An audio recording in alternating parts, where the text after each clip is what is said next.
Hello, welcome to Open Square. We're coming to you live from our nation's capital, Abuja. I'm Nabila Osman. This is the fourth in the series of regional town halls which kicked off in the southwestern city of Ibadan in January this year. Open Square aims to improve citizens' understanding of the work of the National Assembly while enabling legislators get a first-hand understanding of what their constituents want from them. Open Square is a Daria Media production supported by Channels TV, the MacArthur Foundation, and Radio Now 95.3 FM Lagos. We're also streaming live on Radio Now 95.3 FM Lagos, as well as on Facebook at facebook.com/Daria Media, and on YouTube at Radio Now Studio. Nigeria, it is time to deepen our democracy by asking the right questions. When we return, I'll introduce our panel of legislators from the North Central states.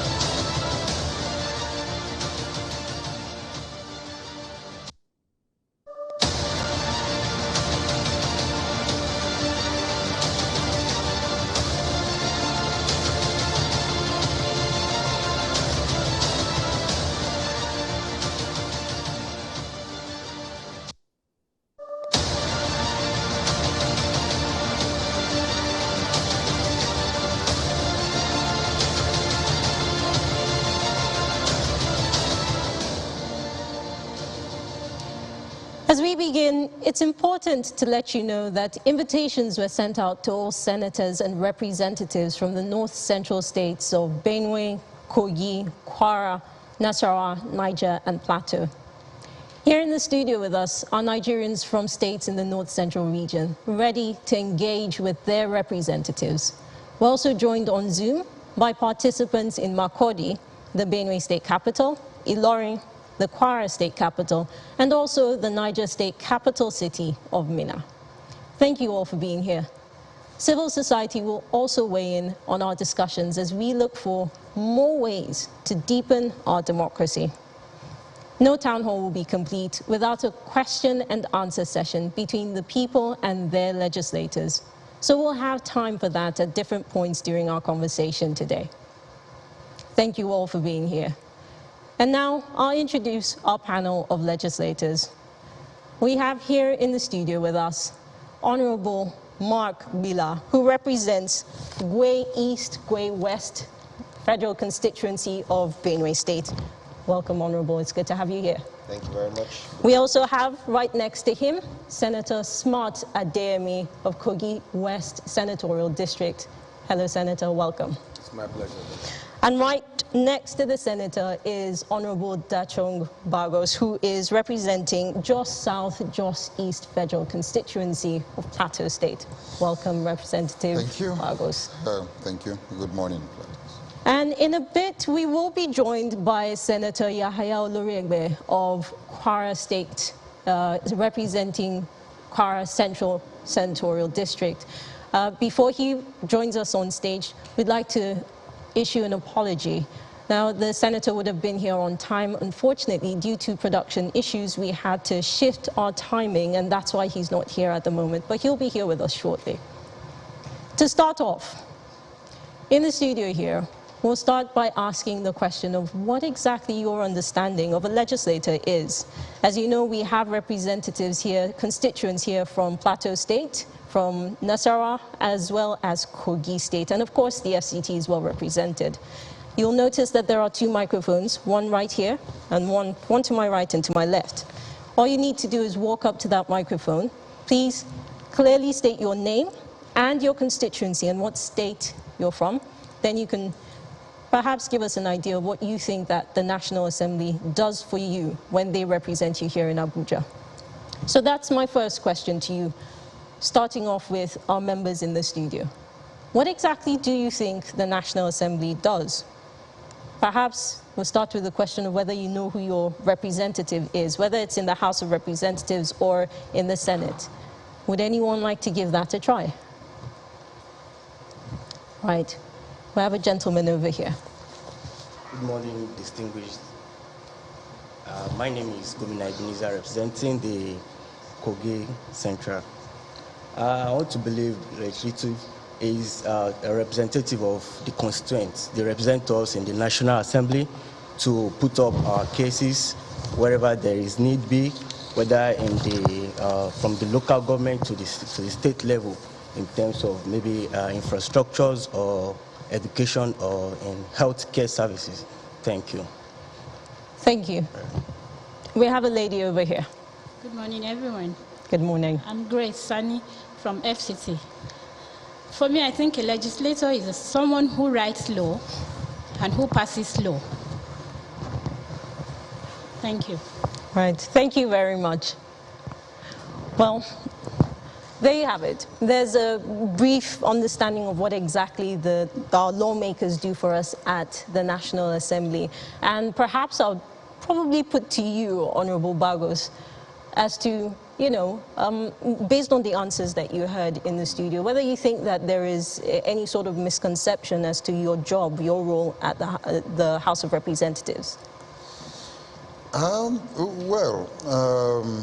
Misconception, yes, because I've been in the National Assembly in the past few years, and what a lawmaker is meant to do, the critical work of a lawmaker with three cardinal points: lawmaking,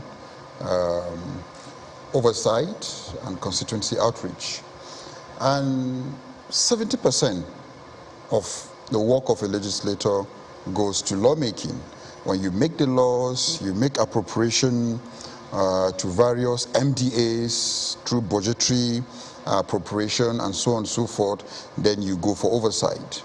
And when you go for oversight, you now make sure that your constituents get the dividends of democracy from the law you have made, from the appropriation you have made, then through the to each constituency. But reverse has always been the case, that constituency outreach, the perception from people, constituency outreach is 70%. Oversight is 15%, and to the constituents, lawmaking, well, who are you making the laws for?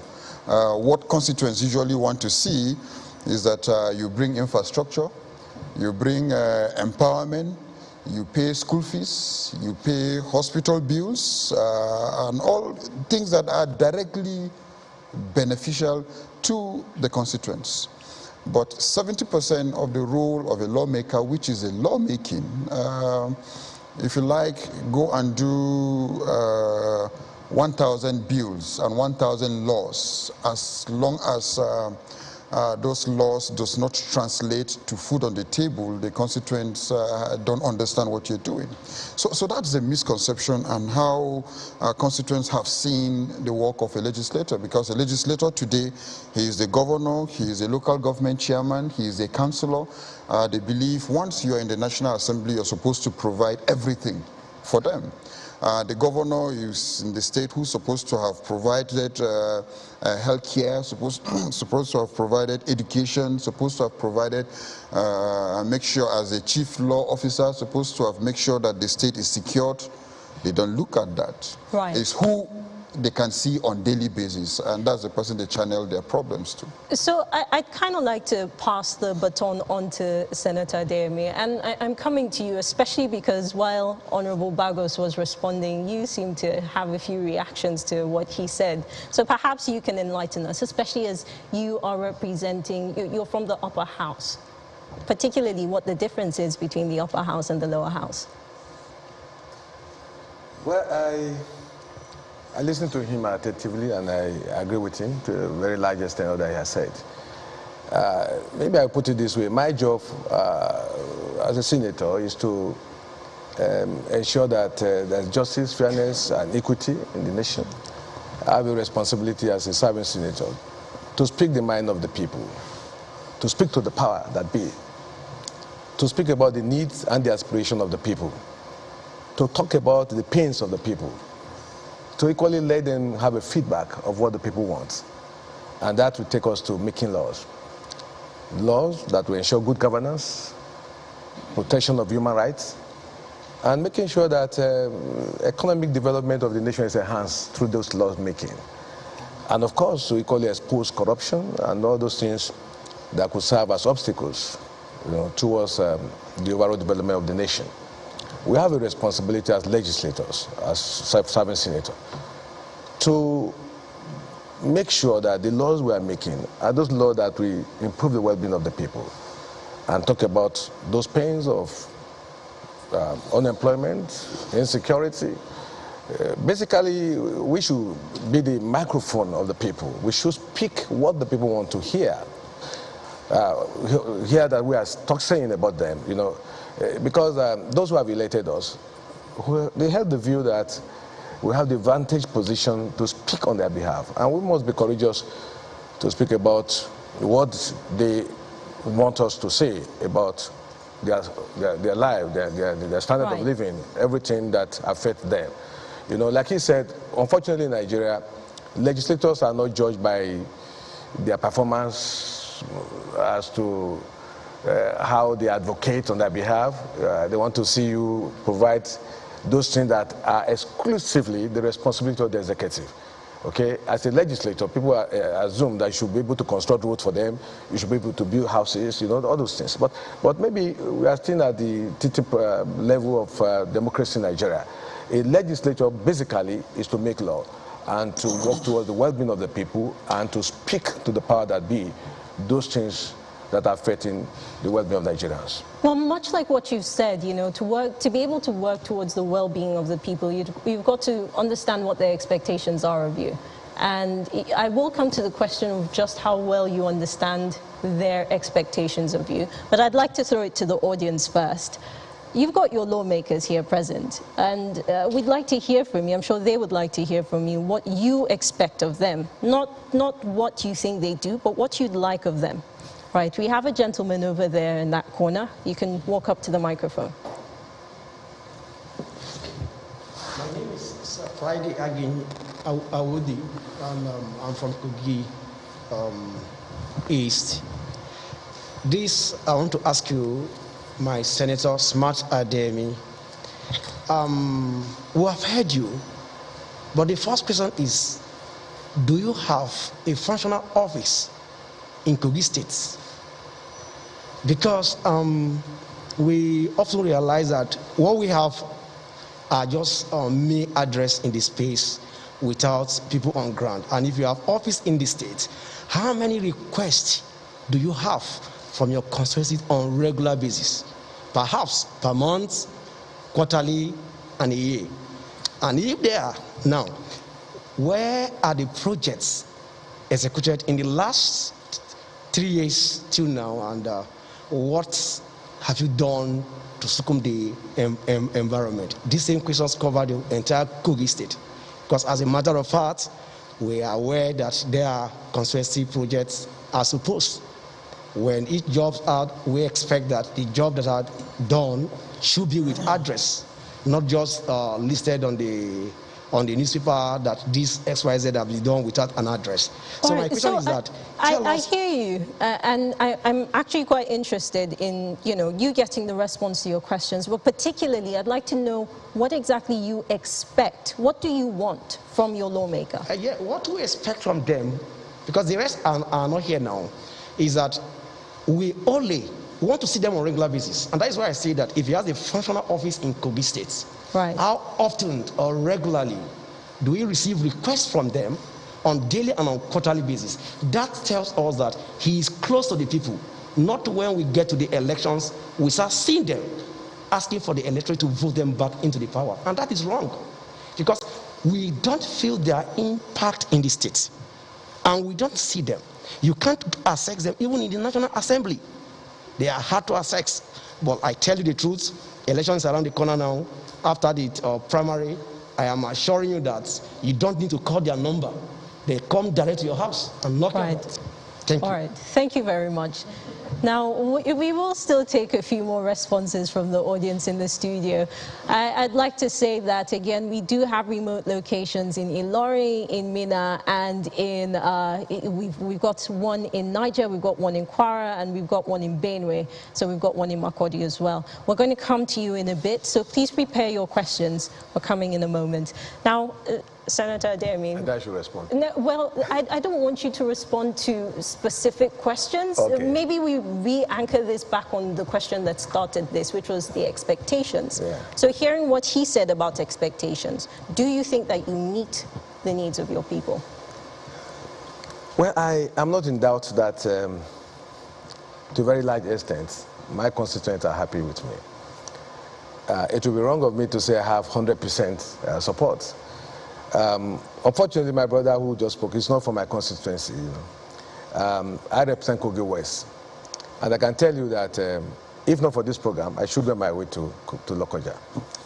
Now, in this era of social media, a good percentage of the people, they have access to you.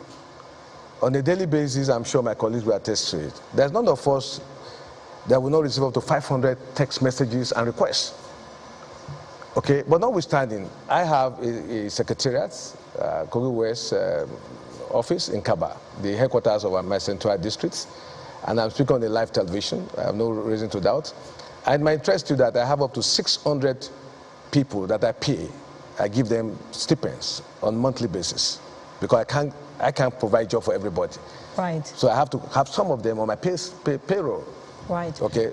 Now, Honorable Bila, we're coming to you in a moment because I saw you nodding your head at a point. But we do have our live location in Ilorin ready, so we're going there now.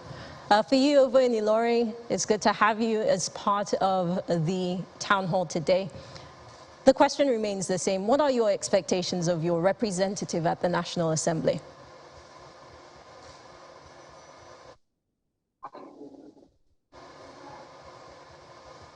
All right, so we have you live.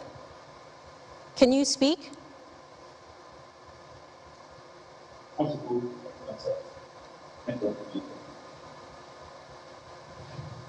Right, so while we try to clear that up, right, we'll come back to Ilorin in just a moment. Honorable Bila. Yes. You nodded your head at a point when the senator was speaking about being inundated with over 500 text messages and all of that. I mean, I'd like to expect that as a representative, we already know that hundreds of thousands of people make up a constituency, right? So you kind of know what you bargained for when you ran for office. Yes. Okay, so permit me, just give me a few seconds to lay a foundation. Let me commend Kadaria Media for this interaction. It's very novel and innovative, and I think you should keep this up. It gives us an opportunity to interact and put the facts straight. And then let me use this opportunity in solidarity with my colleagues in North Central to commiserate with people in our constituents who are every day being killed. We are in mourning perpetually in Benue, in my local government, in Plateau State, all over the North Central. So let me commiserate with our people as they hear us as we talk. Now, it is interesting that when you ask the question about the responsibility, the role of the National Assembly, the first thing they said was about lawmaking. Now, I was waiting to hear. You see, this is the thing most Nigerians don't realize. The fact that they expect us to pay school fees or marriage, sort out their marriages. You don't hear that in public. But that is the majority of what we receive. But you see, the crafters of our Constitution, even when you start to talk about, from Section 4, about the powers of the Federal Republic, the first institution that is mentioned is the National Assembly. And when you even go to talk about the different arms of the government, the first one that is mentioned is the National Assembly. And that is because, and that is not by mistake, because that is the democratic arm of a government. That is the fulcrum of a democracy. In Nigeria, we have chosen to practice democracy. And what are the tenets of democracy? You need to have a legislature which is why when the military takes over power, the first institution they sack is the legislature, because that is the symbol of a democracy. Now, Nigerians need to understand this, because with the plethora of military junta that we have had over time, the misconception Nigerians have about the legislature is why we have not been able to function as effectively as we should. Sometimes with the collusion of the executive, who want to paint the kettle black or to give the dog a bad name in order to hang it. That's a discussion that I hope we will talk about eventually. Right. You know, so now let us now get back to the functions of the, let me start from there, first of all. Yes, please. You know, fundamentally, everybody knows, like my colleagues and our senior colleague has already said, fundamentally, it's about lawmaking, it's about oversight, Section 88, 89, curbing corruption, bad governance, about proper representation, and that is where the issues, we even have an opportunity for petitions to be brought to us, so we address issues that have to do with our people. Then very critically, appropriation. We are the ones saddled with the power of the purse. With the funds of this nation, he who pays the piper dictates the tune. Now that is how important the National Assembly is that our people don't seem to understand. Now the problem we have, the level of penury in our country has made our constituents lose focus of what our role is. Let me just quickly buttress what the senator said. And when my brother asked him a question, he asked how many requests does he have in a day? Like the senator said, we have in excess of 500. And those requests are not about meeting us to discuss issues of Nigeria, sir. They're about burials. They're about weddings and marriages. So as we go along, I don't want to belabor the point, but there are critical issues that we need to let our people understand. That is not our fundamental role. So we will come to the question of, you know, obviously this is, as you said, this seems to be the status quo. We'll come to the question of whose responsibility it is to inform your constituents, in this case, of your role. Now we've got our remote location in Ilorin ready for us, so we'll take it there. The question still remains what your expectations are of your lawmakers. So if you could please step up to the microphone over there and speak to us, that would be fantastic.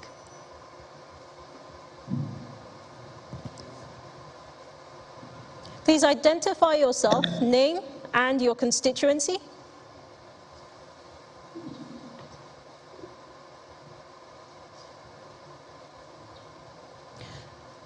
Are you talking to me? Can you hear me clearly? Hear you. All right, so we're going to come back to them, but there are eager hands in the room. Right, please, your name, your constituency. Good morning. My name is Okpanachi Jacob. I'm from Kogi East. Now, we know the roles of the legislatures to be lawmaking, law writing, and passing the laws. But the problem is there is a miscommunication. Miscommunication in the sense that even the lawmakers at elections promise to the people things that are not in the purview of their own responsibility. How do I mean? Somebody is contesting for House of Rep or Senate. He will tell you he's going to construct road for you. He will tell you he's going to build schools for you. Now, how are you going to connect this with the man that does not do a backward integration between lawmaking and the promises he has made? He has thrown away what he is supposed to go there and do because he expects the man to vote him, the electorate to vote him, if he tells him he's going to provide the functions of the executive. That has always been the problem. Now, getting into the House, I expected our lawmakers to be able to go back. Unfortunately, my representative, none is here.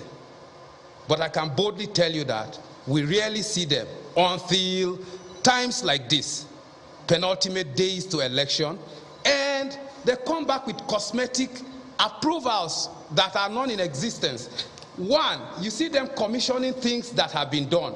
How did you do them? My senator over the past few days have been moving around commissioning rice mill, commissioning this. Are those his functions? And who is your senator? My senator is Jibrin Issa Echocho. Right. All right. So thank you very much for your submission. Now, there you have it. And we're going to come to your reaction because, yes, apparently the stage is quite alive with this particular contribution. For those of you at home who are watching us, we have our WhatsApp line live. You can send in your messages. Please attach your names and the states you're watching us from, and drop your messages. We'll get to them in a bit. The number is rolling on your screen. Right at the bottom, you'll see it there. There you have it. So, no, well, Can I start? All right, so you know what? Here's what we're going to do. We're going to go on a quick break. Okay. And when we come back from that break, we'll get your reactions to we have to react to it. Yes, apparently so. You have the right to react. Right. You are watching Open Square.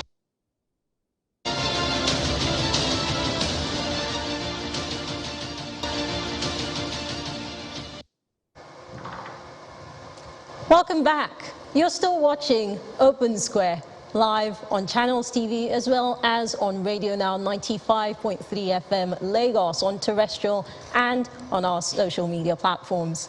Before the break, there was an interesting interaction here in the studio, and we will give our lawmakers present a chance to respond to that particular comment. But very quickly, we do have our WhatsApp line scrolling at the bottom of your screens. For those of you who aren't here in the studio with us, you can send us a message. Please indicate your name, your constituency, and what state you're watching us from, and what you'd like to say. And very quickly, while we were on break, we had joining us on Zoom Honorable Solomon Marin, who is the lawmaker representing Mangu Bokos Federal Constituency of Plateau State. Welcome, Honorable Marin. It's good to have you. Right, there we have him live. It's good to have you there. Also, good morning. We also have Senator Yahaya Oloriegbe, who is the distinguished senator of Kwara Central Senatorial District. Welcome, Senator. It's good to have you on. Thank you. Good morning. Good morning, audience, and watchers from all over the world. Let me put it like that. Thank you.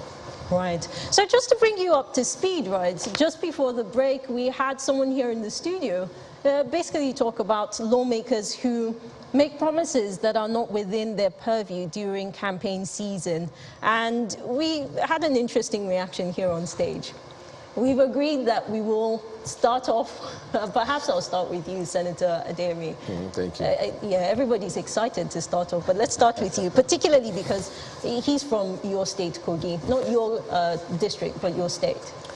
Well, I want to say this without sounding immodest. I speak my mind, and I have courage to say whatever I have in mind to say. You talked about my colleague, Senator Issa Jibrin. I'm a third-term senator, and I want to say this here, that he is one of the best that ever came from that senatorial district, the man in question, judging by project he has executed that I'm aware of. Okay? If he has not done that, I have a choice to keep quiet here.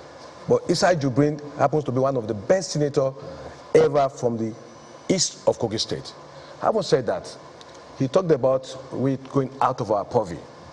If you're on campaign and people made a request that you construct road, like it happened in my place, they gave me some road and I pledged to construct them. But before I knew what was happening, my state government back on road construction in major cities. Do I stop my state government from doing it? We talked about renovating schools. My state government started renovating schools, so I had to divert. So I now back on what I didn't promise to do. Because you see, we have to complement government. We are not a government. Legislators do not have executive power. If I want to construct hospitals or health centers, and my state government is already doing that, I have to divert and do something else. Okay? So I think we should get to understand what are the responsibilities, the role of legislators. We are not to compete with the executive because they have executive power, the resources are in their hands. We just receive peanuts to make us to be able to maintain ourselves and our constituents. He talked about some of us not being available. Since I returned to the Senate, I have not failed one day sitting. And in the last 7 years, I have not traveled out of Nigeria.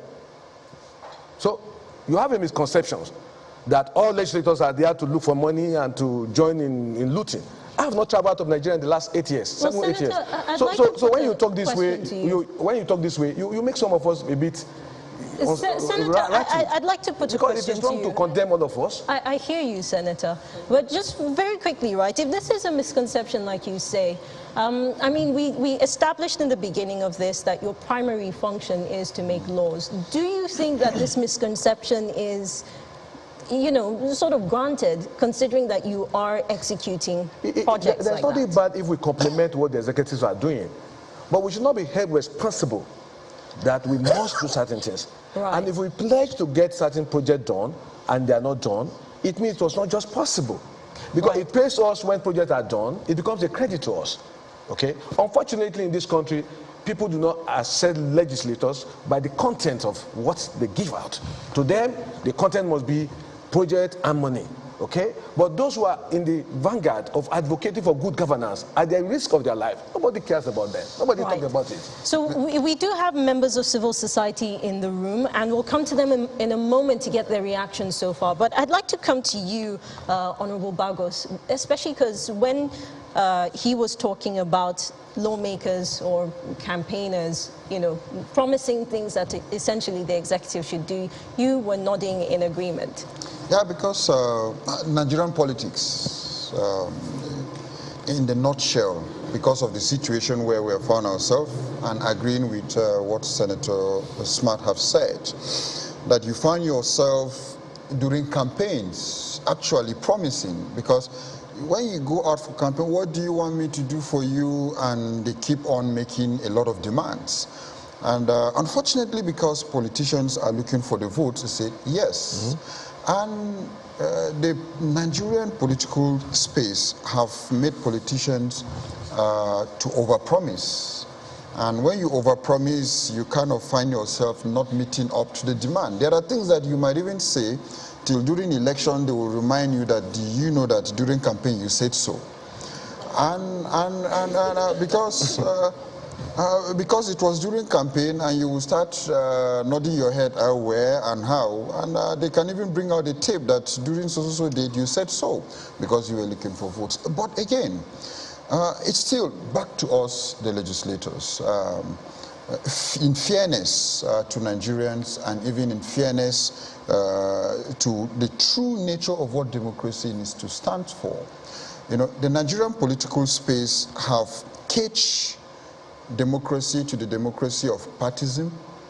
You have to be a party man before you'll be able to get something. The Nigerian democracy have been able to cage Nigerian to religious and ethnicity and ethnic democracy, that you have to belong to a certain religion to be able to get something for your people, that you have to belong to a certain ethnic group to be able to say or not to say. And who is the Nigerian democracy? But be it as it is that, and in fairness again to the National Assembly, we have been able to make resolutions upon resolutions to the executive. That look, do this way, do this way. With 200 million people, you don't expect about 400 people to solve the problem. But in fairness to the National Assembly, again, we have been able to make appropriation. But because of politics, the National Assembly today, we cannot boldly, because of politics of party, because of politics of ethnicity, if the executive did not meet up the resolutions of the National Assembly, there are ways to checkmate the executive. Well, but because of partisan, be it PDP, be it APC, we cannot boldly say, okay, well, the executive, you have not done well, give way. Honorable the executive, Bagos, you have not done well. So I'm trying to balance what the constituents are putting Your up as a demand. response would prompt the question, who shapes our democracy? Who shapes the politics? The National Assembly. Right. Legislators. Right. So, but that's what I'm saying. Okay. But that's why I said that because of partisan politics, today, be it at the State House of Assembly, whosoever is the speaker, whosoever is the principal officer, he did not throw the beat of the governor, the speaker is checked out. All right. At the National Assembly, whosoever, whatsoever, because of partisan, Smart Adeyemi, tomorrow you will hear that they want to recall Smart because he's not playing the beat of Thank you, whosoever is. That is the nature of... I want Senator Oloriegbe to weigh in on the conversation. So you've been, a listener for much of the last few minutes, and you have a very interesting smile on your face. I'd like to perhaps say cover for your thoughts on the National Assembly, particularly this matter where citizens rightfully say that people vying for the office of a lawmaker promise them things that the executive should handle. Where exactly does the problem lie? Well, I think the problem lies with the people, with Nigeria in terms of understanding democracy and the roles of the various arms of government. I don't know what has been discussed before I came, but I've listened carefully to the last two speakers. Nigeria as a country, we've had about 61 years of experience. We are getting to 62. Out of this, and how many years do we have through democracy continuously? It's only in the last 20 years. But even then, if you look at who has been at the top, even within the last 20 years, it's still the military that are still in terms of the overall head of the executive. The last 7 years, we have a former military government. The first 8 years, we have a former military president. So the understanding of the citizens has always been that it's the executive alone. Where the legislators want to exert their role and responsibility, excuse me. He said it's partisan, but it's not only the party alone. Even the citizens also will come up on top of that legislator and say, oh, you are going against the governor, you are going against the president because and we are the one that elected you. The party at home, the party people at home, we start to say, oh, so we elected you, you are supposed to support the president or support the governor. You are not doing that. Whereas such a legislator is trying to do what he or she is supposed to do in terms of playing the role of check and balances. That's number one, because of time. But in terms of promises, I think I will agree partially with what I've said, but there are innovative ways of addressing it, and just like Saturday said, the more you are in legislators, the more you understand how to be innovative to overcome some of those issues. Because we have the power of appropriation, we do have sometimes an opportunity to be able to influence and put in certain projects for our people, specifically to address issues in our constituency. However, in this country, in the past, that is always what is called budget padding. Right. Because it's when if you make a promise, like he said, I want to do a road or do a hospital and so on, and now you are in committee of works or in committee of health, and you say, okay, this health center in my social constituency, I want it there. The secretary did not propose it. But if the legislator put it, what he said in the paper, oh, that's budget padding. This again back to the citizens having the understanding of the role of the legislator. That role of appropriation gives the legislator the power to be able to look at, this is a proposal that comes. It doesn't mean the proposal, if you say A, B, C, D will be done, it will be passed as A, B, C, D back to the executive. Right. The legislator could look at it and say, okay, this A, B, C, D, we will do it, but the cost or the price is high. We'll be able to save this, and based on that savings, let's put this project. Even this current budget, we are talking 2022 budget, we are still in discussion. Because what happened is the National Assembly look at the whole budget, the executive proposal, and because people have made promises about what they will do for their people, they come up in various committees to say, let this project be inserted. The executive will say no. Again, it's back to the understanding of the citizens of citizen participation, to stand with their elected legislators to be able to exercise that power. Not to say it's padding, not to say they query them. But the final thing about promises, partially, usually, everywhere in the world, it's not only in Nigeria, where you have democracy, once you are in the spur of the moment, the people will ask for, it's like economy. Human wants or needs are unlimited or insatiable. But the means of satisfying it is limited. Yes, as a legislator, when people are saying, oh, we want this road, we want this hospital, we want this school, you will look at it, yeah, if I get there, I will be able to influence and do that. But when you now get there and you saw that, oh, the resources is not there, the whole legislator, the main thing you have a power upon which was created by some of our predecessors before, is the constituency project.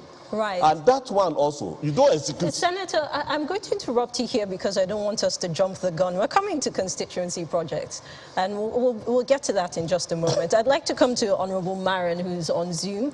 Honorable Marin, just very quickly, we've got about, I'd like you to respond to this in about a minute. Our deliberations so far have been around understanding the National Assembly and what legislators, lawmakers like yourself do at the National Assembly. Whose responsibility is it to clarify citizens' understanding of your role and your functions? Well, thank you very much for having me. And I want to also thank you for organizing such a wonderful roundtable for parliamentarians and indeed our constituents discuss together and probably find solutions to some of the issues that surround us as parliamentarians and also surround them as our constituents. I want to first of all say the main function of a parliamentarian is lawmaking, conducting oversight, which will include to expose corruption, waste, inefficiency in governance, and the third one is representation. And we have the National Orientation Agency of Government, which its sole responsibility is to promote the functions of various activities of government to the Nigerian people. And I think they have that right to do so. But as parliamentarians also, it's our duty that when we commune together in town halls while we discuss with our constituents, it is our responsibility also to reel out some of those things that we are supposed to be doing as parliamentarians. I listened to you earlier on the issues of parliamentarians carrying out projects that are supposed to be an executive function. Yes, you don't have any option than to carry out projects because society judges us by the number of projects we carry out. And so the society will rate your performance based on the number of interventions you've been able to carry out in various communities within your constituency. And so these are some of the issues that we find ourselves doing more rather than the issues of making law, issues of conducting oversight, exposing corruption, waste, inefficiency in governance. You find yourself also sponsoring the weddings of constituents. You find yourself providing farm inputs for your constituents. You find yourself undertaking skills. Just as if you were here from the beginning of this conversation. So we're going to come to the matter of the projects that lawmakers carry out in a moment. I'd like members of civil society in the audience to step up to the microphone. The question really is how to merge this reality on the ground. What lawmakers say are their role and what they do in campaigning for some of them, and what members of Nigeria, citizens, what they think about the National Assembly. So if you could start with your name, the organization you're from, and then the response. Thank you very much for the opportunity. My name is Ambassador Chukwuemeka Okerafo. I'm the Executive Director of Communicating for Social Impacts Initiative, a civil society organization. I think we need to take a step back, listening to the senators again. They've not denied the fact that they overpromise and underdeliver. And it's a very critical point we need to interrogate. Have we also asked ourselves this pressure on the legislature? Why is it not same for the judiciary? So for instance, we have Chief Justice of the Federation, we have other judicial officers. Do the constituents put that same pressure on them because they are not an arm of government? The answer is not as much, if at all, as it is with the legislature. So I think members of the legislature in the National Assembly need to step back and look at their campaign promises and look at their narrative. It is a very critical component of this discussion. Because if you tell me you'll give me food, I will come to you and ask you for that food. If, and like we've agreed, their main function is to deal with legislature, making laws for us. Now, the cost of living, for instance, in this country is so high. The questions we want to ask is what laws are in place? What laws have been modified to deal with the cost of living? If people have good health, if people have education, and people are, have food, will they put those pressures on the legislature? So it's a moral burden, if you ask me, on the legislature. We need to sit back again and interrogate our functions. If I know that your duty is to make laws, I will not ask you to give me road. Right. Thank you. Thank you. Thank you for your submission. Now, very quickly, we have had messages come in on our WhatsApp line, and I'm going to reel those out so we can come to the conversation around how you engage with your constituents. Once again, our live locations, our remote locations rather, in Ilorin, in Minna, and in Makurdi. We're coming to you in a bit, so please prepare. Right, so we have this message. This is coming in from Kogi West constituency, senatorial district particularly. Omolei Ilalekon says he's asking you, Senator Adeyemi, what you are doing about the security situation between Kaba and Ayere. We'll come to that. We'll give you a chance to respond in a bit. We also have this from Babs. Babs is sending it in from Jos in Plateau State. Are legislators elected to do their political party's bidding or the will of their elected representatives? In the last 4 years, we've seen them working mostly along party lines, even when it negates popular opinion of the general masses. Mariam from Benue says, lawmakers of this country should be focused and truthful in their doings. The legislative arm of government is too important in nation development. Therefore, I see their act of negligence as them not being up to the task ahead of them. The youths are watching. Everything I have said explains the stagnant growth of Benue State in all areas.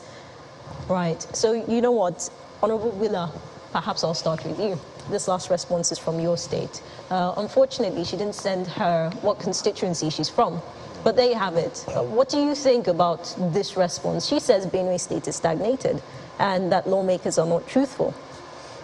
Okay, thank you, Nabila. It's important to also put it in perspective, just like the senators and my colleague have said, and that is the fact that our responsibilities a lot of times dovetail into the executive because of the peculiarities of our country. Now, let me also make this very clear. All over the world, in every legislature, you have the responsibility of representation with regards to infrastructure and other things that also happen in your constituency. In the US, there's pork barrel projects. There are projects that members specifically pursue because of their own constituencies. In Kenya, in Uganda, what we call constituency projects exist everywhere. And the idea behind that is because the government at the center never really reaches out to the grassroots as much as they should. Now, I must tell Nigerians this: if it was not for that senator in Kogi East, if it was not for some of us here, you would never see a federal project in some villages, in some local government headquarters in Nigeria. It will never happen. So we must put it in the right perspective. The primary role of a legislature is enshrined in our constitution. We understand that. Right. But in terms of representation, part of what you also do, I must make this very clear because I want to address that question he made before I answer that very quickly. Just allow me, please, Nabila. So we know what the primary role is, but in performing that primary function, you have to also ensure that the people you represent, of course, when we get elected, we will now represent the country. That's how we make laws that govern the nation, not just our constituency. But we also take cognizance of the fact that there's a huge infrastructure deficit, health, other issues. So when somebody campaigns... I just want to very quickly come in here, because I'd like Senator Adeyemi to respond to the question that was put to him just before we go on a break. Senator Adeyemi, the question was about the security situation between Kaba and Ayere. Well, let me just say this, that Kogi State still remains the safest state in the in the northern region. What happened about a week ago was an attack from some bandits from neighboring states. Kogi is bordered by 9 states of the Federation. So you have 9 states surrounding Kogi State. some of them are almost interwoven with us, with Right. some communities. So when crime are committed, you cannot just move to another state. Right. So bandits, what they normally do, like the case she was referring to, was they came from Ondo State to attack some people along the corridor, and they went back. Right. So effort is being made to track them down. Good. So, Senator, we're going to come to the security situation. As we know, the North is it's grappling a very serious situation, and we're coming to that in just a bit. You're watching Open Square, a Daria Media production supported by Channels TV, the MacArthur Foundation, and Radio Now 95.3 FM Lagos. Stay with us. We'll be right back.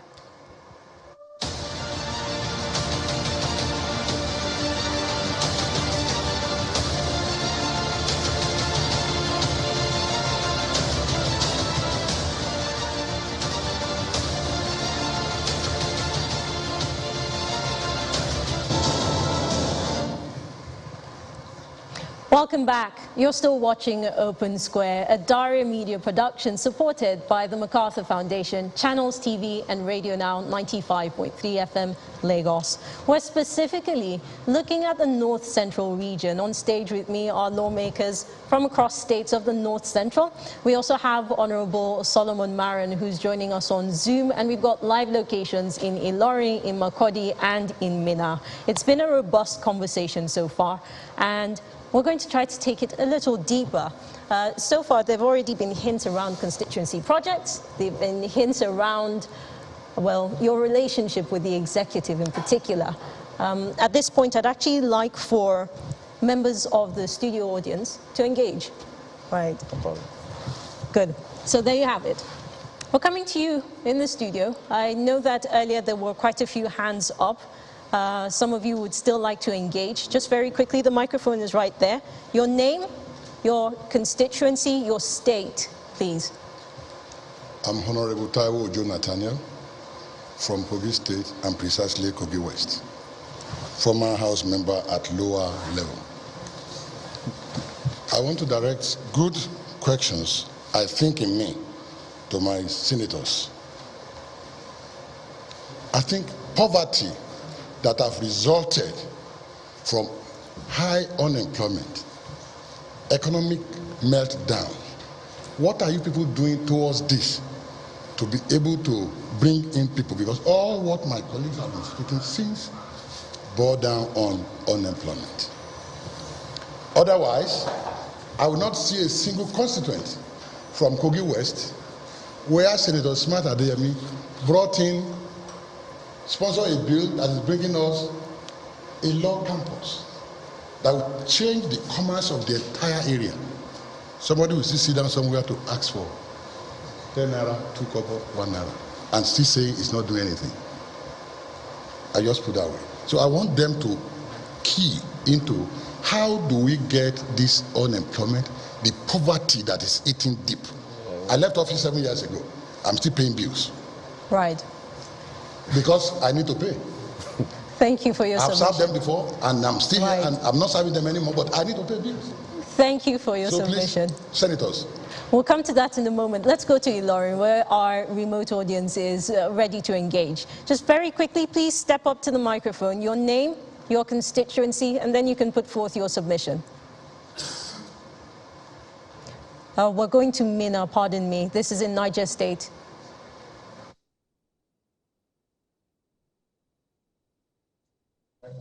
My name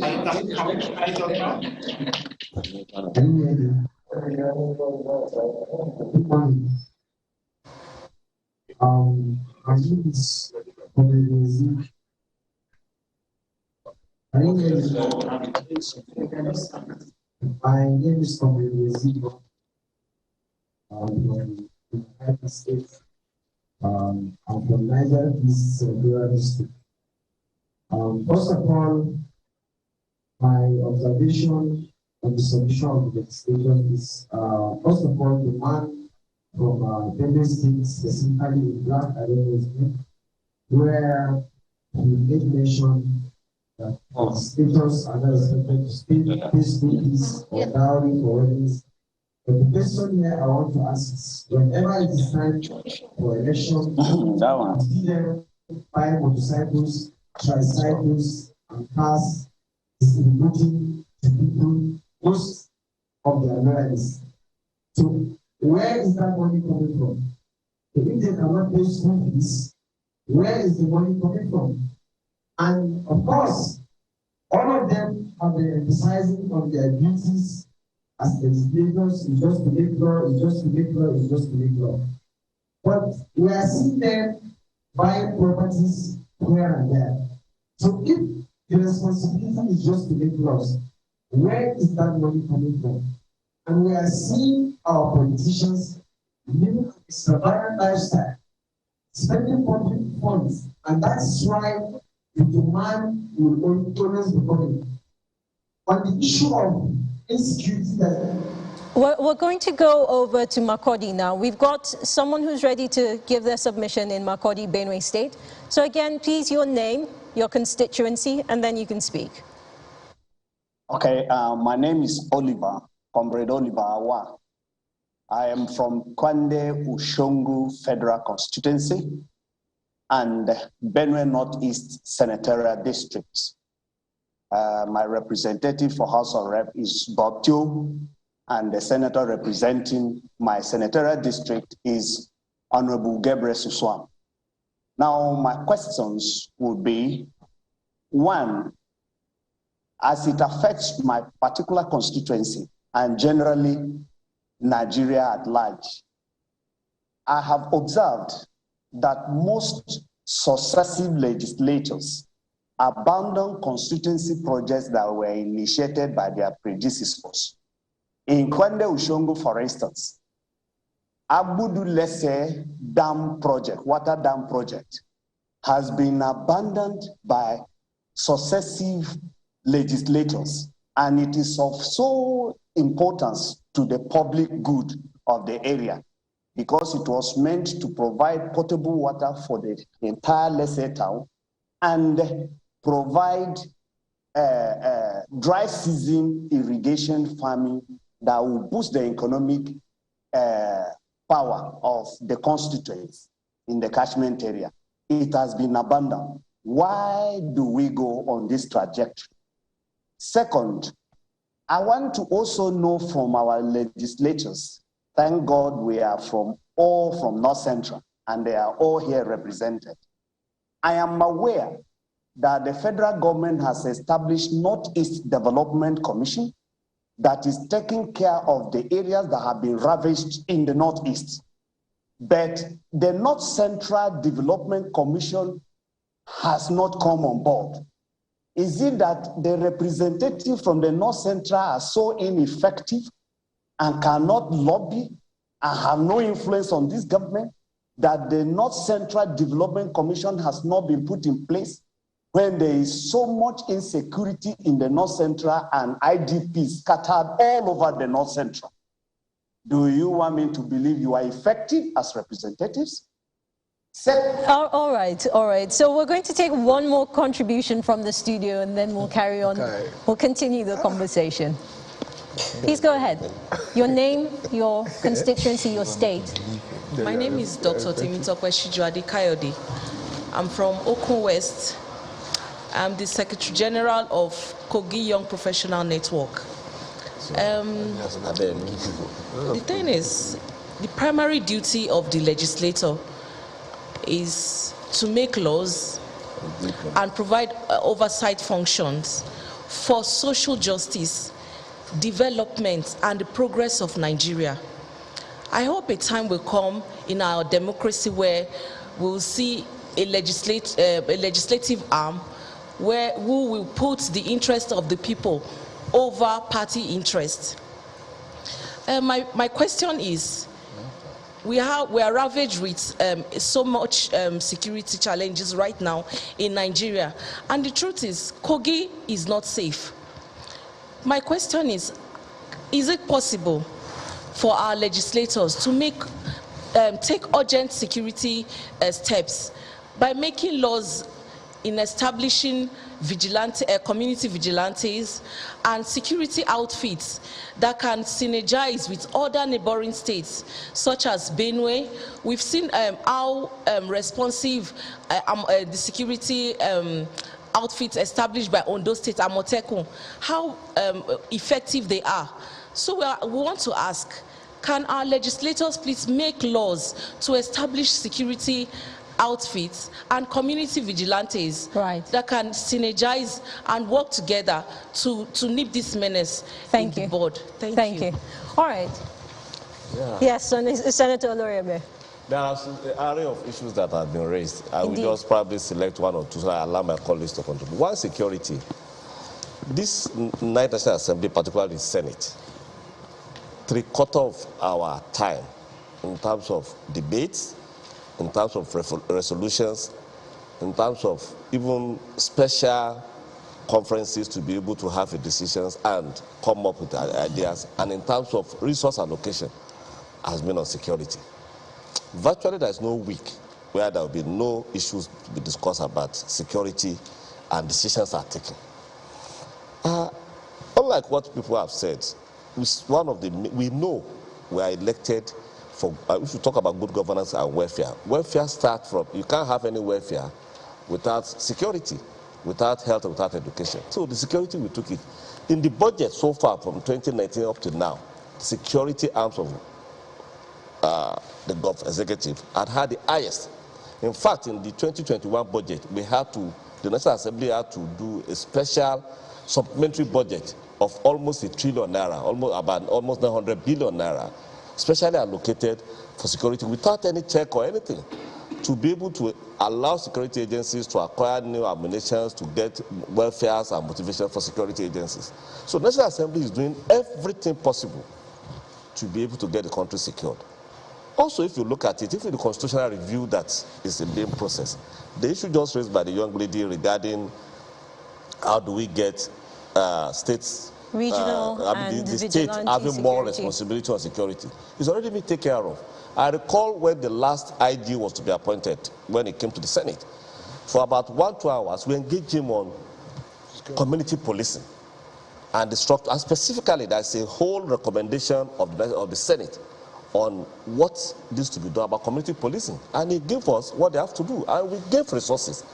This National Assembly gave effect to police trust fund to be able to get police to have more resources. So as far as National Assembly is concerned on security, a number of things. There are a lot of other things that may not be to security at the public in terms of back-end engagement between National Assembly and various security agencies for us to get into what are the issues, what needs to be done, and so on. You will recall at a time, unlike what people said, National Assembly rose to say when we had some service chiefs, there were resolutions from both houses, both House of Rep and Senate, that there should be a change in leadership for us to be able to have changes to be done. These are ways through which legislators intervene. We've done that quite a lot. Now, that's one issue. The second issue that I see common is people talking about our primary responsibility and our secondary responsibility. Still, the question about abandon what your colleagues have said. I don't think that is true. I came in 2019. In my constituency, all the projects that I saw that have the budget, I tried to follow them through the 2019 budget, and I completed them.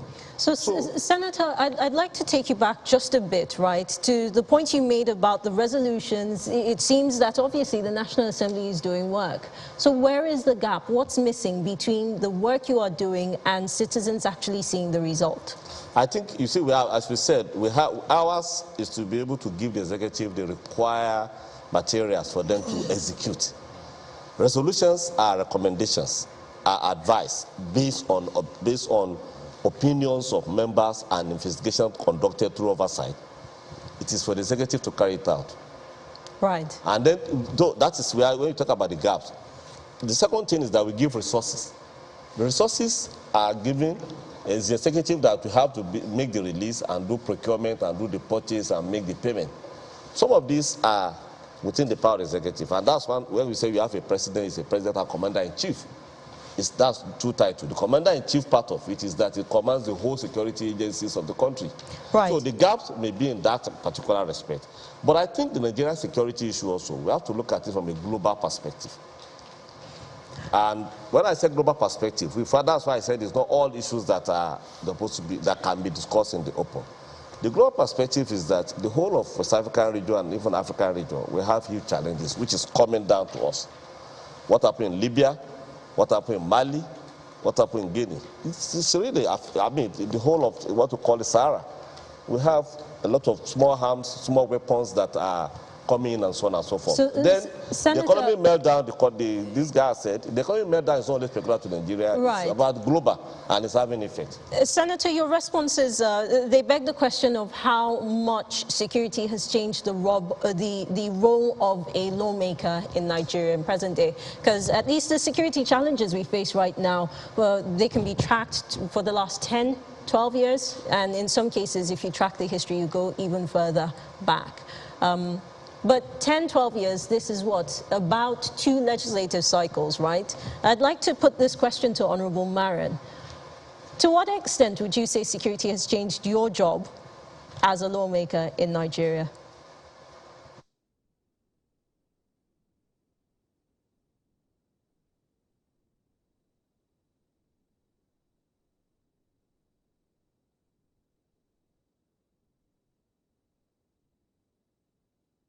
So we're just, Honorable Bagos, you are from the same state, and Plateau has had quite a few. Yeah, security situation in Nigeria, and especially in Plateau State, has been a very quite big challenge. And looking at the political preview of addressing insecurity, and I always say that a government has always gotten it at the other side of the coin. One, the National Assembly, yes, we have made a lot of resolutions, we have brought out a lot of motions on it, but the justice system have not come into play, giving justice in terms of issue of insecurity.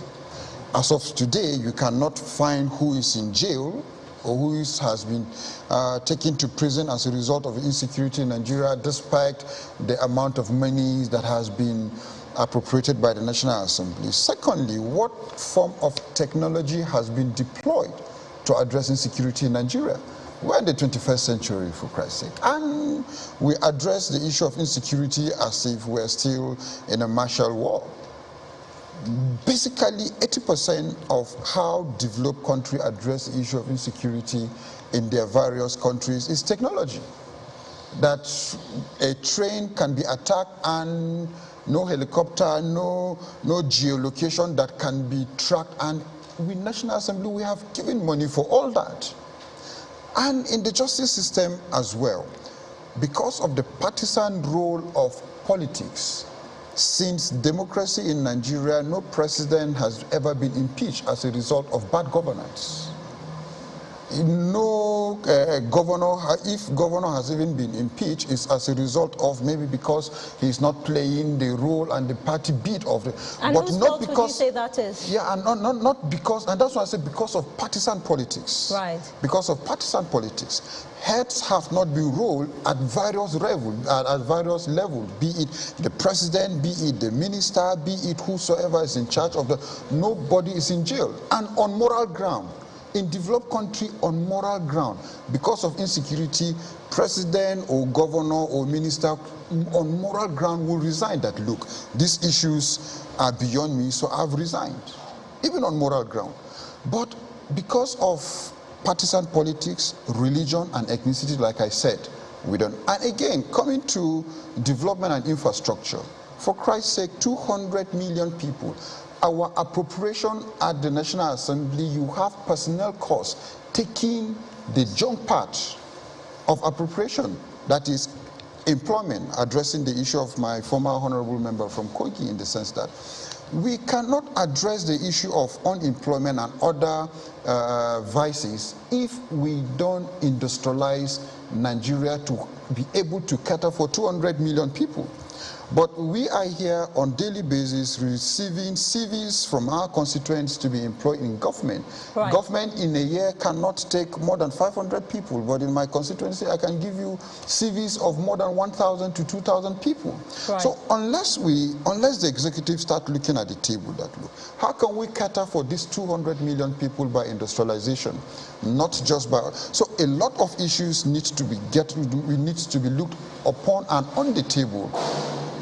Remove partisan, remove religion, remove ethnicity. What is the true nature to be able to give these 200 million people away? Heads needs to start rolling that, look, you cannot give the right services to the people. And the justice system needs to really, because when we have 3 tiers of governance, the legislature, executive, and the judiciary, right, the 3 needs to come together and look at the true nature of addressing the issue of insecurity in Nigeria. I'm glad you raised that point, and we're coming to it in a moment. Honorable Bila, I understand that you have a response, and I'll come to you in just a bit. We've got Honorable Marin back. Honorable Marin, we apologize earlier, we couldn't hear you, but I believe we've got you live, loud and clear now. We've got about 500 Boko Haram terrorists, basically, in prison right now. I'd like to get your thoughts on what the legislature, the legislative arm of government, particularly the National Assembly, how exactly you are involved in the process, even if this is something that's being carried out by the executive and the judicial arm. Well, thank you very much for having me again. The way and manner in which the legislative arm of government can intervene in this, just like my colleagues have said, is through the various motion resolutions that have been reached on the floor of the House, the different bills which we have passed in respect to security outfits. The House of Reps, for example, looking at the security situation and the challenges across the country, we're able to put together a security summit. And the resolutions of that security summit, to the best of our knowledge, have not been implemented up till now. And I think it's very important that we look at that very well. And you look at 500 Boko Haram men in different prisons. What about the ones that have been granted pardon? Those ones that have been integrated back into the society? How are we able to checkmate the activities thereafter? This is very important because looking at what happened in Afghanistan, you will know that people who repent from such kind of ideologies, position or point of view, they need to be checkmated properly so that we will curtail. Because some of these people, after you release them, they go back into the bushes again and they come back attacking the people. But I think these are some of the very stringent measures which the National Assembly has taken in order to intervene in the security situation in this country. Well, like my colleague said, the justice system is very important. Very important in the sense that I remember sometimes in 2010 or 11, around 2009, 2010, I was a commissioner in the state. And I know at that time, Plateau was on fire and almost every day, crisis here, crisis there. And a lot of people were arrested and they were taken to Abuja and we never had anything from them. And so these are some of the things that when the justice system is not able to meet up to the challenges of the time, you will discover that it will brew or continue to increase some of these criminals around the country. And the militaries and the security system also needs to sit up because the National Assembly has provided all the funds that they require. And those funds, what are they being used for? And you can see, even the last meeting the president had with the National Security Council, there was a vote of no confidence on them. In saying words, some of these people resigned from office. Because when the president said, I've given you everything that you need, and yet I've not seen results. See, this is very right. Thank you, Honorable Marin. Honorable Willa, I'd like to come to you, because Benue has seen quite a few security challenges for a long time now. Perhaps in some ways more than some other states who are starting to see it in the last, 5-6 years. How has that changed what representatives from Benue do at the National Assembly? Well, Nabila, it has changed it a lot because that ends up being what we constantly make resolutions about. We constantly raise motions about. Because obviously Section 14(2)(b) talks about the fact that security and the welfare of the citizens is the primary role of government. So it's something obviously that is critical. The well-being of our people, their ability to commute, their ability to earn a living, their livelihood is threatened when they have security challenges, which is what Benue has been bedeviled with over time. And we have severally brought security chiefs to the table. We have severally brought the chief executives of our states. The Benue State governor himself has had to come over a motion that I personally raised with regards to the security challenges. The National Assembly, the Senate, the House have made several resolutions. We have made provisions in the Appropriation Act, which obviously is a law in itself. Right. Every year we make those provisions. The buck stops, unfortunately, with the executive.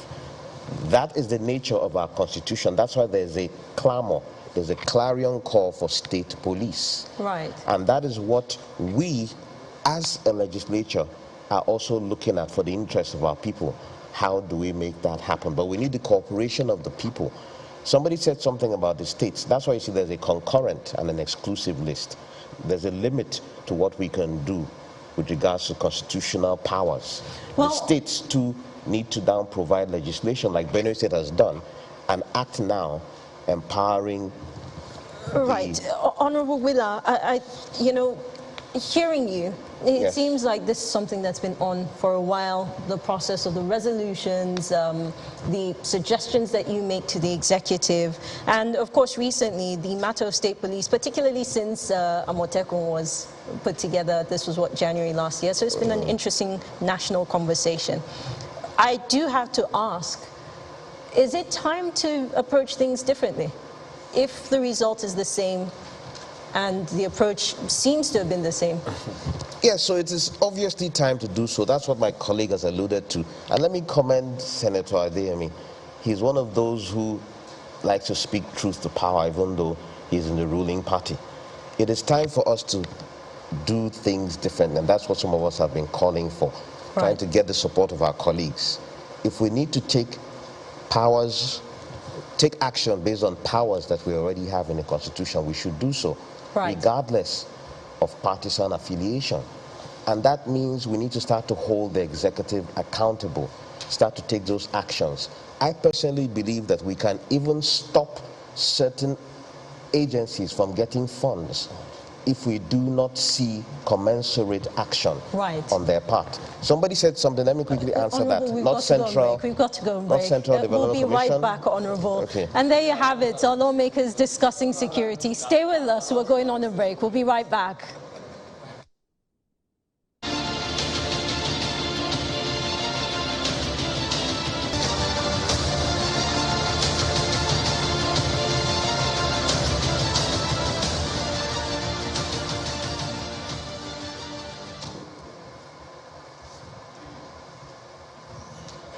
Welcome back. You're still watching Open Square, North Central Region. Open Square is a Daria Media production supported by the MacArthur Foundation, Channels TV, and Radio Now 95.3 FM Lagos. We've got members or citizens from states in the North Central Region here in the studio with us. We also have remote locations in Ilorin, in Minna, and in Makurdi. We have Honorable Solomon Marin, who's on Zoom right now, and of course in the studio with me here on stage we have Senator Loriegbe, we have Honorable Bagos, we've got Senator Adeyemi, and Honorable Willa. We just came from a conversation around security, right? But I'd like us to move the conversation a little further, and I'll start with you, Senator Adeyemi. There are certain laws and bills that are passed and then they're signed into law that have a national implication, right? But there's also the question around domestication of these laws in states and how you come in as a national lawmaker, the possibility of domesticating these laws, just how feasible they are, the sort of impact, and what you do in making sure that it actually gets to citizens on a state level.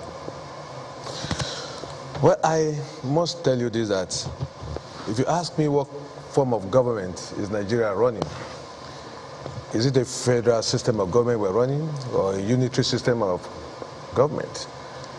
I think we're running a special, a confused system where you have, I mean, it's just, I can't just analyze what kind of system Nigeria is running.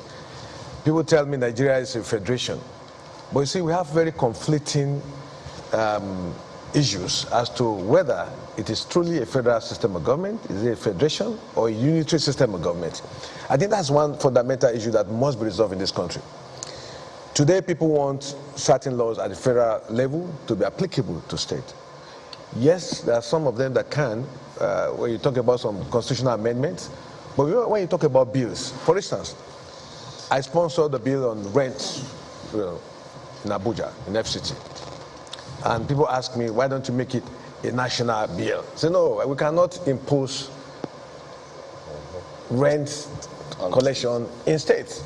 It is left for those states to think about it, whether it is good for them, then they could domicile it.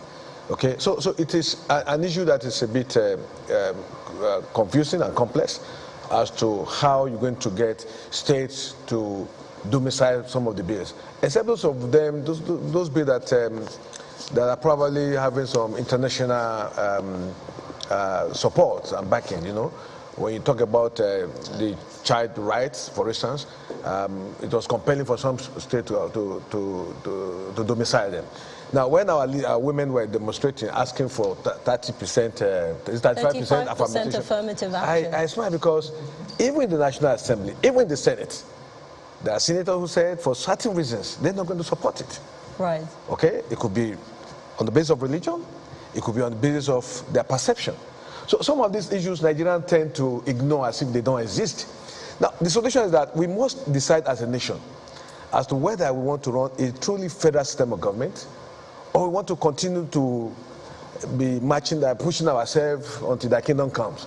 Now, until when we restructure this country in such a manner that states will have the power to govern themselves the way they want to do it and make sure that, of course, the fact is that every part of this country still believe in this country, believe that it pays every one of us to remain one nation. But in doing that, it must not be at the expense of the other person.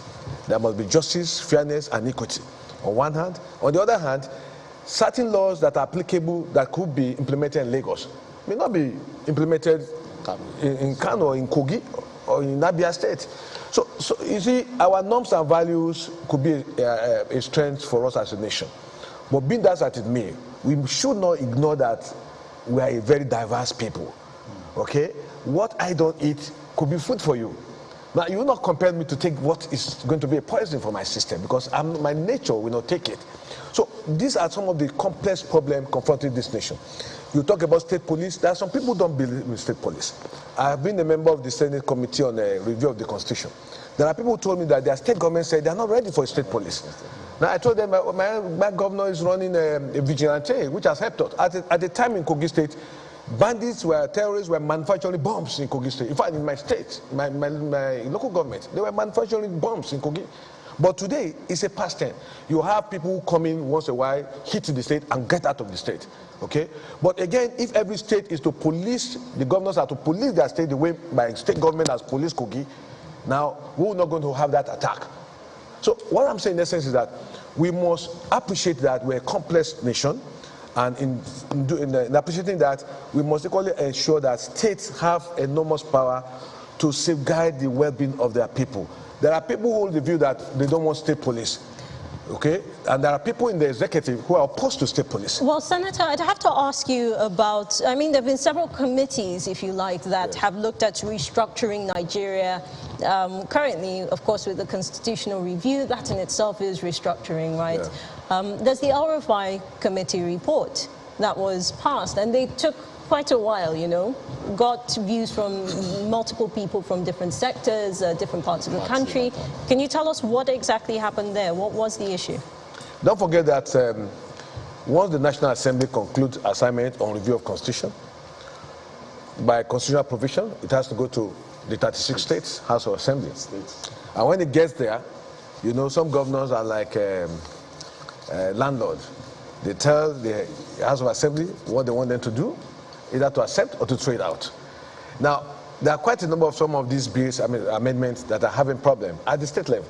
Don't forget that there was a time in the National Assembly, we gave State House of Assembly autonomy, you know, financial autonomy. They voted against it themselves.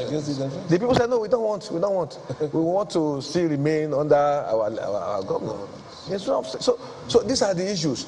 And you, civil society, have a responsibility to agitate and to help to look at the kind of people that are elected. Even at the national level, you people don't ask whether somebody attends a plenary session or not. There are some of my colleagues, I call them visiting senators. They come once in a month or 2 months. Nobody asks questions. Nobody is asking questions. You guys are not asking questions. You are not asking for the roster. Let us know those who are committed to this job. You guys don't care. You bring us here to come and talk. These are not the issues. The issues are the people who have been elected. Are they committed to the well-being of Nigeria? Are they courageous enough to speak the truth to the power that be at the risk of their life? You guys don't care. And you see some people castigating members of the National Assembly. You are not looking at the people you have elected, whether they are attending session, you don't care.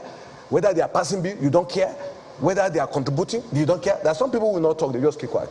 Some will not come. And I call some of my colleagues and I say, look, if you don't come, you are denying us the opportunity to hear your own contribution, which at times the opinion of one person may change the course of the National Assembly. Well, Senator, I hear you, and I guess lucky for us, and maybe for you as well, we do have people in the studio with us that are ready to ask questions. You can ask questions, but this is not the way to ask We're going to, well, this is one of the ways, Senator. Let me just intervene in what he said, and somebody mentioned it. Right. I think there are key, because I know we have society here and people watching us.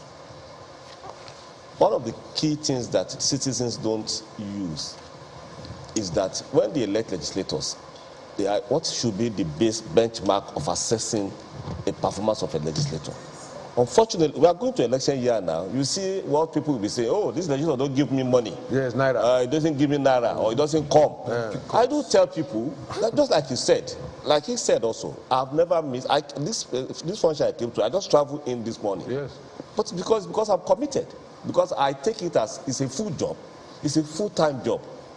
You are in committees, you have to read, as National Assembly members will read a lot. Right. There are a lot of documents. So now, constituents don't want to know what's your contribution on motions, on resolutions, on bills, on law-making processes, on committees oversight. What they want to know is that how much naira are you bringing? Well, so when the election comes, hold on, when the election comes, it is about that. And unfortunately, it is what is garbage in, garbage out. Senator, if you remember, you know, it's part of the basis this conversation started off on, where the responsibility lies to inform or educate your constituents as to what these benchmarks are. Also, where the responsibility lies as to who exactly shaped politics in the way that it is today. Who shaped democracy in the way it is. It should be more of citizens and then I would say civil society. Right. As legislators, I mean, particularly, if I speak for myself, I've had town hall meetings with my constituents. I produce reports of my activities. I have constituents, all the wards that constitute my constituency, I have at least one man, one woman representing each ward. So I get feedbacks, and these are all these things. But as I still tell you, what you see is that many constituents don't know or want to know the roles of legislator. What they want to know is how much money. You don't say attend a wedding ceremony or burial ceremony. They want you to be there every week, and you have jobs to do in Abuja. So people don't mind. Oh, we elected you. We don't see you again. Of course, if they see you, they should see you through your activities. At this point, I'd like us to go to. Let me add to what the Senator has said. I will give you a chance in a moment, just a moment, because I'd like the remote audiences to engage. They're going to put questions to you. Even to the constituents that are listening. You see, there are people that will win elections, these coming elections, and they have never been to the floor because they are just at home sharing money. And there are people that will lose elections because somebody somewhere within his constituency says that he does not pick calls. Right. And again, I've always told them that if your comment does stir up a question, and I'm coming to you in just a moment. Let's go to Ilorin. Right, in Ilorin, we've got contributions. Please step up to the microphone, your name, your constituency, and then you can ask your question or make your contribution. Hi, my name is Kamal Kennedy, representing Ilorin West. Yeah, it's a privilege to be on this channel this morning. So I would like to pinpoint a few things from some of the contributions from the senators and the representing delegates. Yeah, firstly, I think if we continue to revolve around some of the challenges adhering to security in Nigeria, we'll keep talking and talking without finding any tangible solution. I think one of the major factors of social problems affecting Nigeria right now is the unavailability of the basic amenities, which is one of the major causes of insecurity. I didn't mean there is proper social amenities like good road, electricity, there is job, and some other things that will benefit the citizen at large.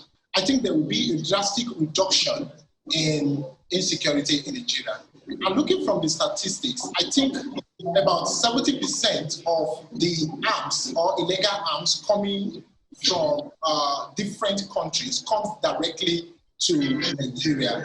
And it's the major reason for this is the porosity of the of our borders, like people just smuggling illegal arms into the country when there is nobody to check them. So I would like to employ the our leaders, which is the senators, the executive representatives, or the people making the laws. I think there is high time we need to put inclusiveness into place.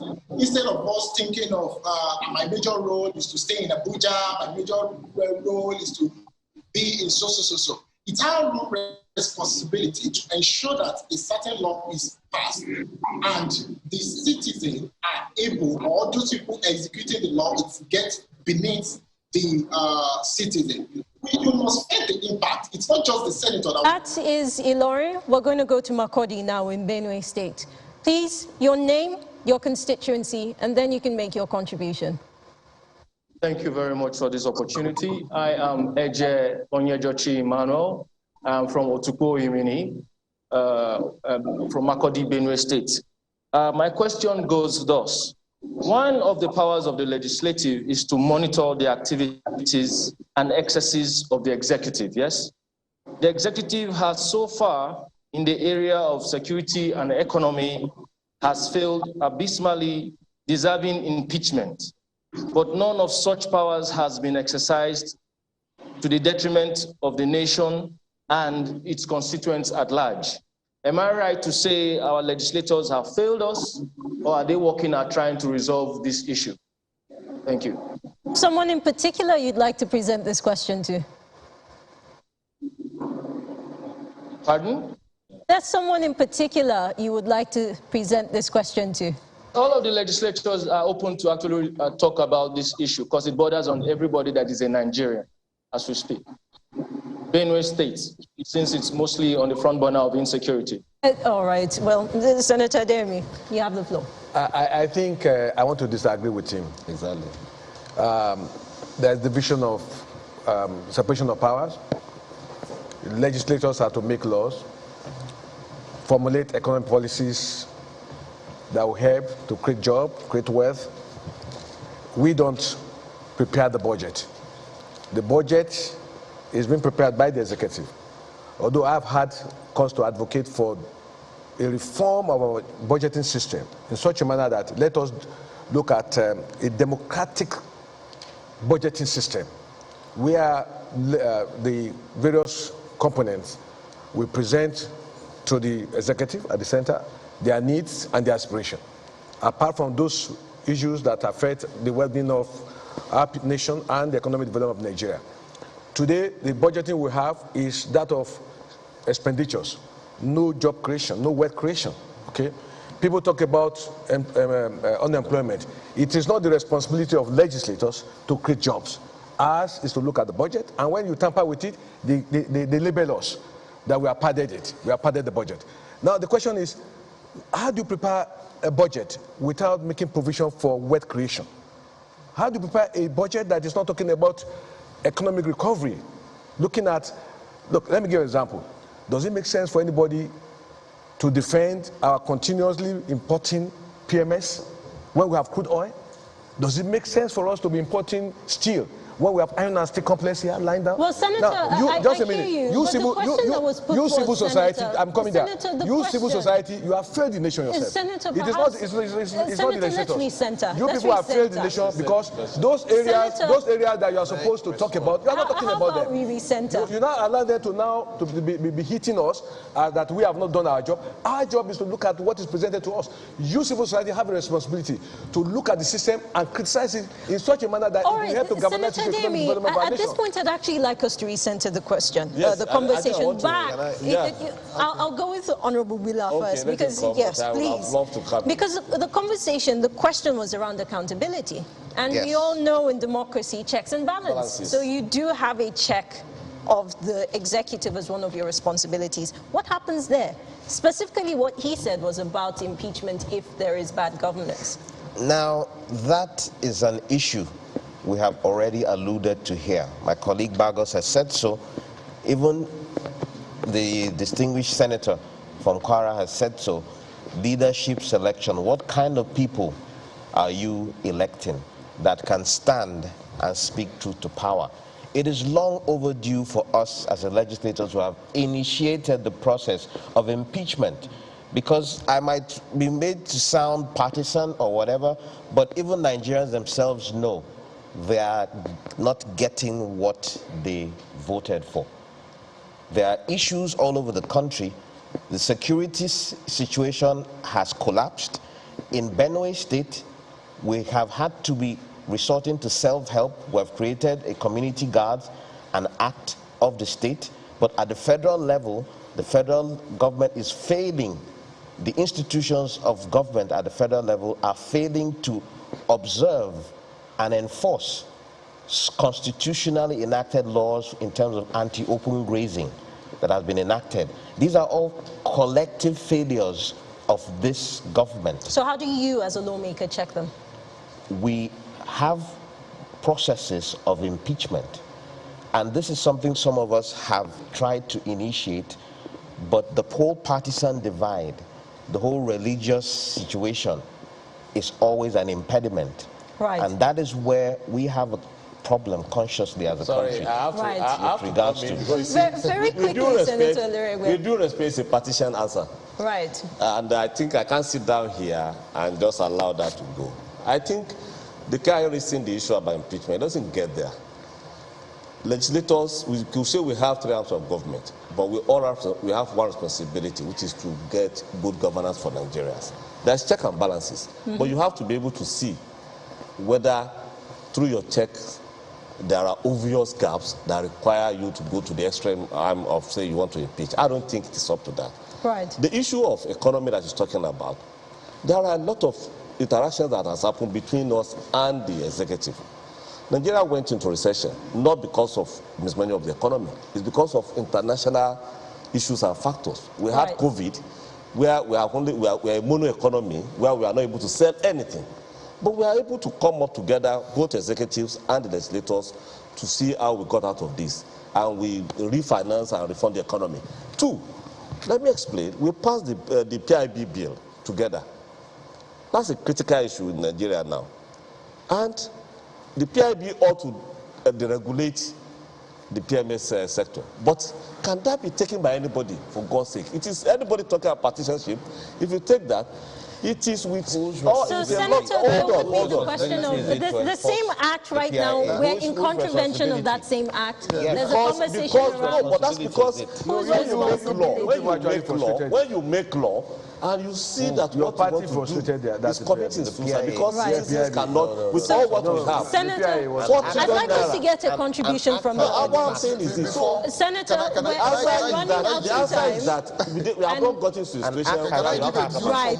All right. So we're going to get a contribution from the audience. I think we're handling it. Right. We have a contribution from a member of the audience, because you've been saying civil society in particular, so let's have civil society give us a response, right?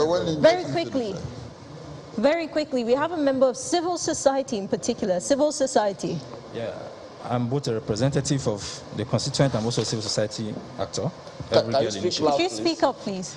Okay, my name is Dennis Anzakutakwa. I'm from Nasarawa State. I'm representing both a civil society organization and at the same time too my constituent, which is Lafia Obi Federal Constituency. I had for long wanted to ask a particular question. First of all, I want to appreciate your presence. I wish my own... Very quickly, I apologize, but we are out of time. Okay. What is the role of town hall meetings? Town hall? Yes, what is the place of town hall meetings in the entire portfolio of your functions? All right, so before we get to that, right, we've got Ambassador Chukwuemeka Okorafor, who is a member of civil society. We'll have him contribute very quickly. Well, thank you very much. I'm back again. I think we need to take a step back again, which the Honorable Smart Ademi has started talking about. We need to look at the foundation of the nation. If the foundation is faulty, we can't build much. But unfortunately, this is not the forum for us to talk about the foundation called Nigeria, because we have foundational issues we need to deal with. But let's talk about the issue in our stake. I think the Senate, the National Assembly, needs to engage more. There is a perception about the National Assembly they need to deal with. Yeah. The PECs, how much do they earn a salary, for instance? With all the things we hear in the media, how the committees that they're supposed to be perform oversight functions, they collect contracts. How correct are these stories? I'm not here to say it's right or wrong, but they need to deal with the perception of Nigerians and give us the true picture of what they do and how they do what they do.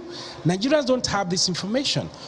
Fortunately, I would say, and also unfortunately, the panel you have here are honorable members I see who are performing. But there are a lot of which they have also alluded to. There are members, there are friends who don't also perform. Right. I wish they were here for us to also engage with them. What is the National Assembly? Now, the question that last speaker asked, it was a simple question. You have oversight functions over security, over the welfare of the people. Now, there are ministers, there are heads of the executive who are in charge of these agencies. Why have they not been dealt with as a result or as a fallout? All right, of so thank you. Thank you very much. Thank you very much. We can only take one person's response. So, Honorable Bagos, it seems like there's a consensus. The truth of all this is truly the foundation, and who has been held responsible for what. And even these are areas, critical points that from this town hall, that the civil societies should start looking at 2023 constitutional amendment, that the constitution has made the president to be one of the most powerful presidents in the world. The Nigerian constitution have made the Nigerian president to be one of the most powerful presidents in the world, in the sense that it's very easy to vote in a president or legislator, but very difficult to impeach such a president. Or because even the constitution said 2/3 of the National Assembly members at a sitting, not even through a signature. So it's going to be very difficult to get that. So the constitution have made the Nigerian president to be very powerful. The exclusive list, that state governments cannot be able to touch some things that are on the exclusive list. So these are issues that civil society needs to start looking at. The next pressure that they will put on the National Assembly for the next constitutional amendment, not just about 35% for women. Because there are issues that if naturally are being taken care of in the constitution, the women will have free hand to get into the National Assembly. Thank you, Honorable Bagos. And there you have it. We've had members of the National Assembly here from the North Central region, and we've had members within our audience, citizens of Nigeria, engage with them. The conversation doesn't end here. It continues online. I want to say a big thank you to Honorable Solomon Marin, who joined us on Zoom. Thank you very much for your time. And of course, to everyone who joined us in the remote locations in Ilorin, in Minna, in Makurdi, thank you all. And thank you to Senator Oloriegbe. Thank you for your time. Honorable Bagos, thank you. Thank you to Senator Smart Ademi, and of course to Honorable Mark Miller. Thank you very much. And to every one of you who joined us in the studio, thank you for being an engaging audience. Open Square will be coming to you from another location. Stay with us until then. Thank you very much.